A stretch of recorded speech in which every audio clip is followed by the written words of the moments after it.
Hello and welcome back. Today we're going to talk about ADHD, Attention Deficit Hyperactivity Disorder. So, what is ADHD? Have you ever witnessed a person that has ADHD? Well, if you haven't, some of the symptoms that we want to look at is it mainly interferes with the functioning of the person's daily life, right?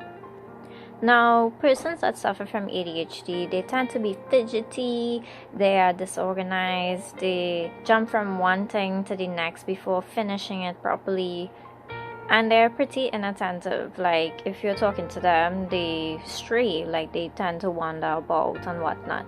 So, these are just a few symptoms and signs that you're gonna see in a person that has ADHD.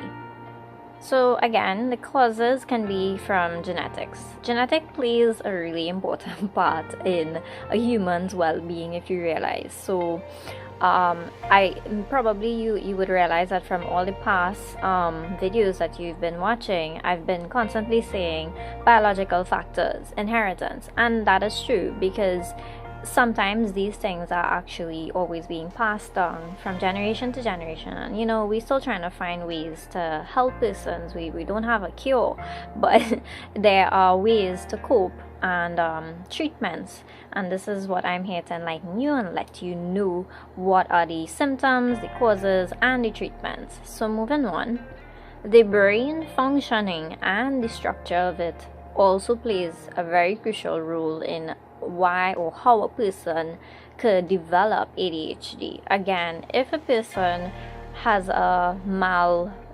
deformation in the brain structure itself, that can also be a very critical factor as to why the person is so impulsive, right, and inattentive, and they tend to just be very forgetful and disorganized and all the other symptoms that I was talking about earlier.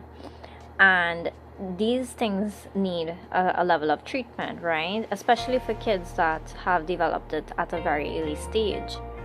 So the three main types of treatments that people actually go to reach out and seek for help are using the medications, using CBT, which is cognitive behavioral therapy, and just behavior therapy. Like, there are different types dependent on the severity of the ADHD that the person has.